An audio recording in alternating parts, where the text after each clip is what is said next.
General of archaeological science reports کے تازہ شمارے میں آن لائن شائع ہونے والے ریسرچ پیپر کے مطابق یہ مجسمے پہلی بار 2018 میں دریافت ہوئے تھے، جنہیں ابتدائی معائنے کے بعد 2000 سال قدیم قرار دیا گیا تھا۔ حالیہ تحقیق میں پورٹیبل ایکس رے فلوریسنس انالائسس کہلانے والی جدید تحقیق استعمال کرتے ہوئے ان مجسموں کی تاریخ کا نئے سرے سے اندازہ لگایا گیا، جبکہ اس معاملے میں ارد گرد کے علاقے سے ملنے والے دیگر آثار سے بھی مدد لی گئی۔ مقالے کی مرکزی مصنفہ اور میکس پلانک انسٹی ٹیوٹ جرمنی کی ماہر آثار قدیمہ ماریا گونگن کہلاتی ہیں کہ اگرچہ آج یہ مجسمے ٹوٹ پھوٹ چکے ہیں، لیکن ان کے کئی حصے بھی گر چکے ہیں، لیکن ہزاروں سال پہلے یہ عظیم الشان رہے ہوں گے۔ پہاڑوں میں تراشے گئے اونٹوں کے ان مجسموں کی تعداد تقریباً درجن بھر ہے۔ ان کے علاوہ 2 اور جانوروں کے مجسمے بھی انہی پہاڑوں میں تراشے گئے ہیں، جو شاید گدھوں، گھوڑوں یا خچروں کے تھے،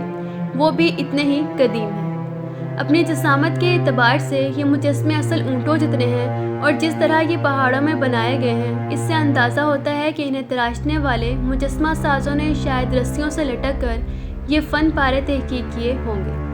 ارد گرد کے علاقوں سے ملنے والے دیگر آثار قدیمہ کا جائزہ لینے کے بعد ماہرین کا خیال ہے کہ یہاں مستقل آبادی نہیں تھی، بلکہ سال میں کچھ مخصوص مواقع پر چند دنوں کے لیے انسانوں کی بڑی تعداد اس جگہ قیام کرتی تھی۔ اس سے ظاہر ہے کہ یہ علاقے بعض رسوم کی ادائیگی کے لیے استعمال ہوتا تھا، لیکن یہ واضح نہیں کہ وہ رسوم کون تھیں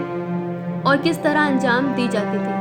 پہاڑوں میں یہ مجسمے کون سے اوزاروں کی مدد سے تراشے گئے تھے، اس بارے میں ماہرین کا کہنا ہے کہ انہیں اس علاقے سے دھاتی اوزار نہیں ملے، لہٰذا قوی امکان ہے کہ انہیں تراشنے والوں نے سخت چکمان نما پتھروں سے بنے اوزار استعمال کیے ہوں گے۔ یہ تحقیق سعودی عرب کی قدیم تاریخ اور وہاں اولین انسانوں سے متعلق جاننے میں بہت اہم ثابت ہو سکتی ہے۔ میرے چینل پر نئے ہیں تو آپ نے میرے چینل کو کرنا ہے سبسکرائب، لائک اور بیل آئیکن کے بٹن کو پریس کرنا نہیں بھولنا، کیونکہ بیل آئیکن کے بٹن کو پریس کرنے سے آپ کو میری ہر نئی آنے والی انفارمیٹیو ویڈیوز کا نوٹیفیکیشن ملتا رہے گا۔